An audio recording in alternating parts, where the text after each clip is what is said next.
എനിക്കിത് താങ്ങാൻ വയ്യ ഇനിയെന്നും എന്റെ അന്തസ്സിനെ ചോദ്യം ചെയ്തു എന്ന കാര്യവുമാണ് ആ കുറിപ്പിൽ അദ്ദേഹം എഴുതി വെച്ചത് എന്നാണ് ഇപ്പോൾ അറിയാൻ കഴിയുന്നത്.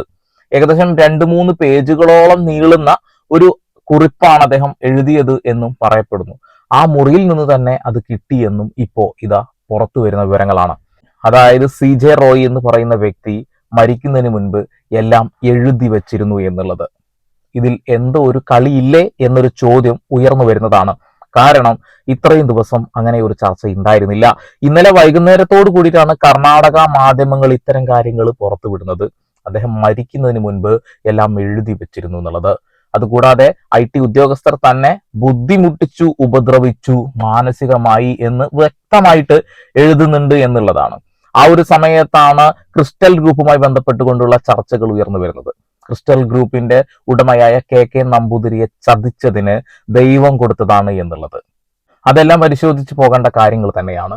2006 ഗൾഫിലുള്ള മുഴുവൻ സ്വത്തും വിറ്റുകൊണ്ട് തന്റെ ബിസിനസ് സാമ്രാജ്യം വിറ്റ് ഒഴിവാക്കിക്കൊണ്ട് അദ്ദേഹം നാട്ടിലേക്ക് വരുന്നത്. 15 വർഷത്തോളം CJ റോയ് സൗദി അറേബ്യയിൽ ജോലി ചെയ്തിരുന്നു. ആദ്യം ഒരു തൊഴിലാളിയായിരുന്നു, പിന്നീട് അദ്ദേഹം അത്തരം സ്ഥാപനങ്ങളുടെ ഓണറായി മാറുന്നതും നമ്മൾ കണ്ടു എന്നുള്ളതാണ്. അവിടെ നിന്ന് കിട്ടിയ കോടിക്കണക്കിന് രൂപ ഇത് നാട്ടിൽ കൊണ്ടുവന്ന് ക്രിസ്റ്റൽ ഗ്രൂപ്പുമായിട്ട് ഒരു സൗഹൃദം ഉണ്ടാക്കി ഒരു പങ്കാളി കച്ചവടം തുടങ്ങി എന്നാ പറയുന്നത്. പക്ഷെ ഇവിടെയുള്ള മാധ്യമങ്ങൾ പറയുന്നത് അദ്ദേഹം അവിടെ വെറും ഒരു തൊഴിലാളിയായിരുന്നു എന്നുള്ളതും പിന്നീട് അദ്ദേഹത്തിനെ ചതിച്ച് അവിടെ PRO ഒക്കെ ആയി പിന്നീട് അദ്ദേഹത്തിനെ പറ്റിച്ചു പോയി എന്നുള്ള കാര്യങ്ങളൊക്കെയാണ്. വ്യക്തമായ ഒരു ധാരണയും ഒരു മനുഷ്യന്റെയും കയ്യിലില്ല എന്നുള്ളതാണ്. ഇതിൽ വ്യക്തത വരണമെങ്കിൽ KK നമ്പൂതിരി പുറത്തു വരിക തന്നെ വേണം. പിന്നെ CJ റോയുടെ ഭാര്യയുമായി ബന്ധപ്പെട്ടുകൊണ്ടൊക്കെ ആളുകൾ ചർച്ച ചെയ്യുന്നു. ഞാൻ അതിലേക്കൊന്നും കടക്കുന്നില്ല. KK നമ്പൂതിരി എന്ന് പറയുന്ന വ്യക്തിയുടെ കൂടെ താങ്ങായി തണലായി നിന്ന് അദ്ദേഹത്തിന്റെ വിയർപ്പ് പറ്റിയ സമ്പാദ്യം മുഴുവൻ അടിച്ചു മാറ്റിയാണോ ഈ കോൺഫിഡന്റ് ഗ്രൂപ്പ് തുടങ്ങിയത്? ചർച്ചയാണ്. ആദ്യം നമുക്ക് എന്തായാലും മാധ്യമങ്ങൾ ഇന്നലെ പുറത്തുവിട്ട ആ ഒരു വാർത്ത വായിച്ച് കേൾപ്പിച്ചു തരാം. ബാംഗ്ലൂരുവിൽ സ്വയം വെടിയുതിർത്ത് മരിച്ച മലയാളി ബിസിനസ്സുകാരൻ CJ റോയിയുടെ ആത്മഹത്യാ കുറിപ്പ് കണ്ടെത്തിയതായി റിപ്പോർട്ട്. 9 പേജ് നീളുന്ന റിപ്പോർട്ടിൽ കുടുംബത്തോടും ബിസിനസിനോടുമുള്ള ക്ഷമാപണവും ബിസിനസ് അനന്തരാവകാശി ആരെന്ന വിവരവും പരാമർശിക്കുന്നു. സംഭവത്തിന് പിന്നിലെ ദുരൂഹത വെളിപ്പെടുത്താൻ സഹായിക്കുന്ന സുപ്രധാന സൂചനകൾ മരണക്കുറിപ്പിൽ ഉണ്ടെന്ന് അന്വേഷണ ഉദ്യോഗസ്ഥർ പറയുന്നു.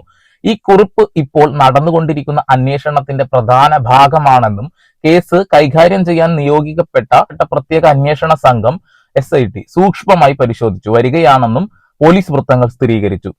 CJ റോയിയുടെ കുറിപ്പിന്റെ ഉള്ളടക്കം തന്റെ കുടുംബങ്ങളോട് ക്ഷമ ചോദിച്ചുകൊണ്ട് ആരംഭിക്കുന്നു. താൻ അവസാനത്തെ നടപടി സ്വീകരിക്കുകയാണ് എന്നും പ്രസ്താവിച്ചുകൊണ്ട് അവരോട് ക്ഷമ ചോദിച്ചുകൊണ്ടുമാണ് തുടക്കം.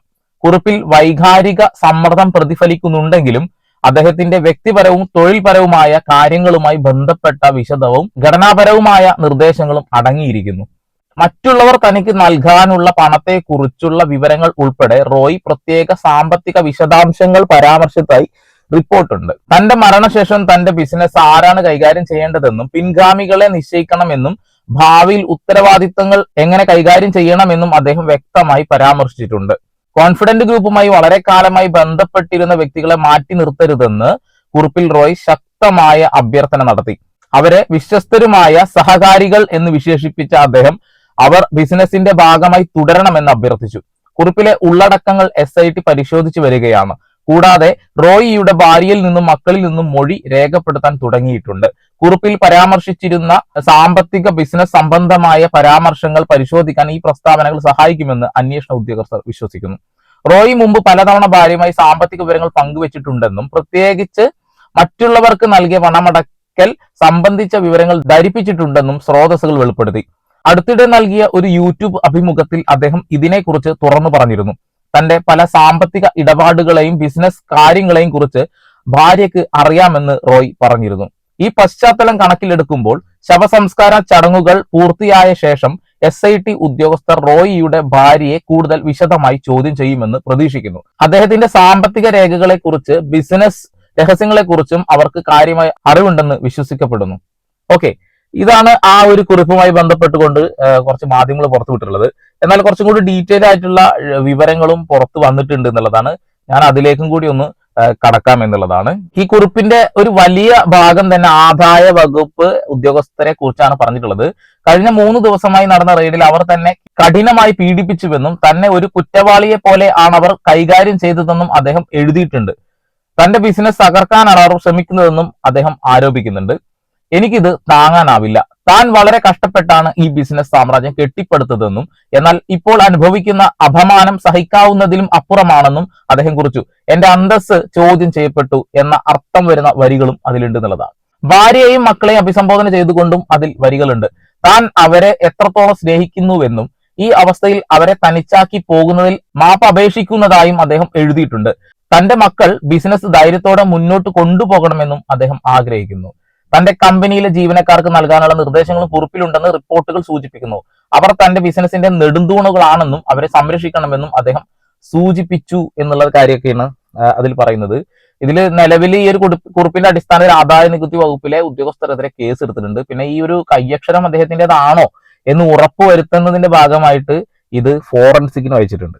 ഓക്കെ, അപ്പൊ ഇനി ക്രിസ്റ്റൽ ഗ്രൂപ്പുമായി ബന്ധപ്പെട്ടുള്ള ചർച്ചയാണ്. അത് ക്രിസ്റ്റൽ ഗ്രൂപ്പിന്റെ കെ നമ്പൂതിരിയുടെ ശാപമാണ്, നമ്പൂതിരി ശാപം വിട്ടുമാറില്ല എന്ന രീതിയിൽ പറയുന്നു.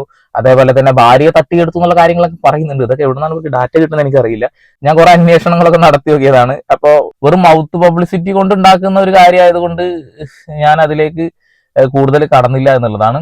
ഓക്കെ, ഇനി എന്താണ് ക്രിസ്റ്റൽ ഗ്രൂപ്പുമായി ബന്ധപ്പെട്ട് അദ്ദേഹം നടത്തിയ കാര്യങ്ങളെന്നും ക്രിസ്റ്റൽ ഗ്രൂപ്പിനെ എങ്ങനെയാണ് ചതിച്ചതെന്നും അല്ലെങ്കിൽ ചതിച്ചിട്ടുണ്ടോ എന്നും എവിടെ നിന്നാണ് ഇദ്ദേഹത്തിന് മൂലധനം കിട്ടിയത് എന്നുള്ളതൊക്കെയാണ് ഇപ്പോൾ പല ആളുകളും ചർച്ച ചെയ്യുന്നത്. അതായത് കോൺഫിഡന്റ് ഗ്രൂപ്പിന് എവിടെ നിന്നാണ് മൂലധനം ഇവിടെ വന്ന് ഇത്രയും വലിയൊരു ബിസിനസ് നടത്താൻ എന്നുള്ളത്. ഏകദേശം 1000 കോടിയുടെ പിഴ അദ്ദേഹത്തിന് ഇട്ട് കൊടുത്തിട്ടുണ്ട് എന്നുള്ള കാര്യങ്ങളൊക്കെയാണ് ഇപ്പോൾ ഔദ്യോഗികമായിട്ട് അറിയാൻ കഴിഞ്ഞിട്ടുള്ളത്. അദ്ദേഹം അത്രമാത്രം വെട്ടിപ്പ് നടത്തി എന്ന രീതിയിലൊക്കെയാണ് കാര്യങ്ങൾ വരുന്നത്. ഒരു ഒറ്റ കാര്യം ചോദിക്കാനുള്ളൂ, ഇത്രയും വലിയ കോടീശ്വരനായ ഒരു മനുഷ്യന് ഒരു നല്ല വക്കീലിനെ പോലും വെക്കാനുള്ള സാമ്പത്തിക ശേഷി ഇല്ലാതെ പോയതും അതുകൂടാതെ തന്നെ ഇത്രയും വലിയ ബിസിനസ്സിൽ ഒരു 3-4 CA കൂടിയും വെക്കാതിരുന്ന വലിയ മണ്ടത്തരാണ്. കൃത്യമായി നികുതി അടച്ചു പോവുകയാണ് എങ്കിൽ ഈ പ്രശ്നങ്ങളൊന്നും ഇല്ല എന്നുള്ളതാണ്. സ്രോതസ് സോഴ്സ് ഒക്കെ കാണിക്കേണ്ടതും അത്യാവശ്യമായ കാര്യങ്ങളാണ്. അതിലൊന്നും കഴിഞ്ഞില്ല എന്ന രീതിയിലൊക്കെയാണ് ഇപ്പോൾ കാര്യങ്ങൾ പുറത്തേക്ക് വരുന്നത് എന്നുള്ളതാണ്. ഓക്കെ, സൈലൻസർ വെച്ച തോക്കും CCTV ക്യാമറകളും ഒക്കെ അവിടെ നിൽക്കട്ടെ. നമുക്ക് ആദ്യം ഈ വിഷയത്തിലേക്ക് തന്നെ ഒന്ന് കടക്കാം. 90കളുടെ അവസാനം 2000ങ്ങളുടെ തുടക്കം CJ റോയ് ഗൾഫിൽ ജോലി കഴിഞ്ഞ് മടങ്ങിയെത്തിയ ശേഷം KK നമ്പൂതിരിയുടെ നേതൃത്വത്തിൽ ക്രിസ്റ്റൽ ഗ്രൂപ്പിൽ ചേർന്നു.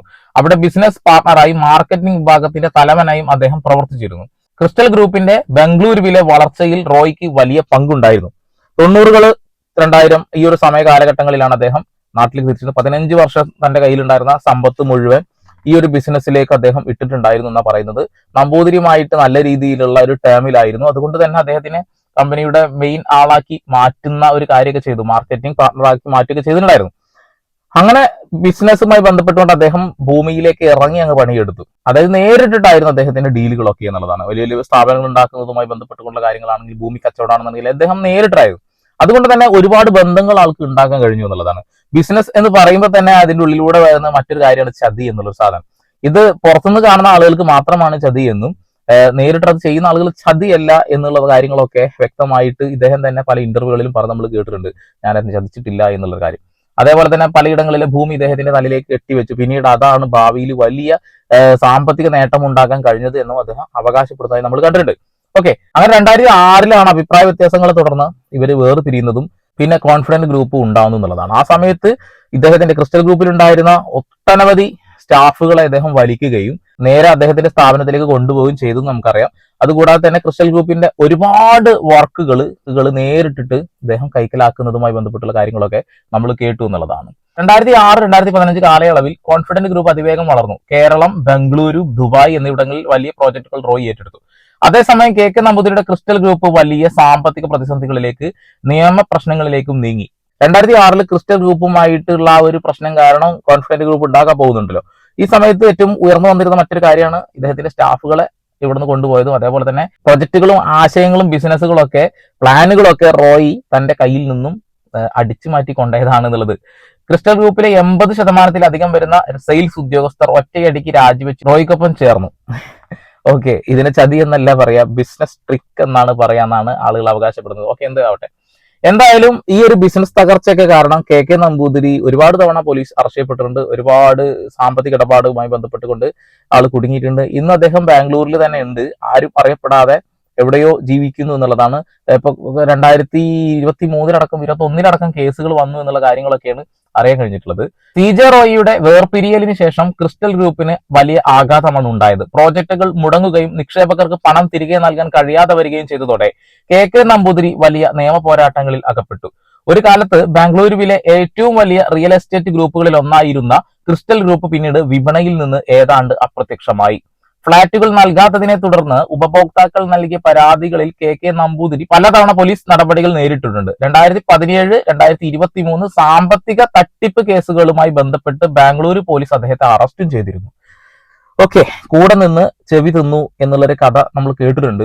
അത് തന്നെയാണ് സംഭവിച്ചിട്ടുള്ളത്. ചതിയല്ല, ഇതൊരു ബിസിനസ് ട്രിക്ക് ആണെന്ന് പറയുന്നതിൽ യാതൊരു അർത്ഥവുമില്ല.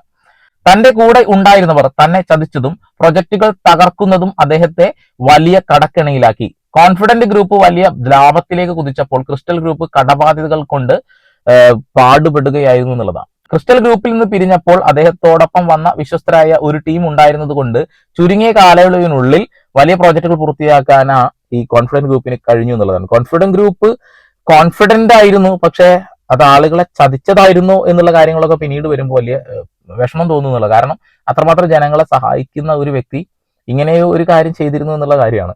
ഒരുപാട് നന്മകൾ ചെയ്യുന്ന ഒരാള് തെറ്റ് ചെയ്താൽ നമുക്ക് കണ്ണടച്ചിരിക്കാനൊന്നും കഴിയില്ല.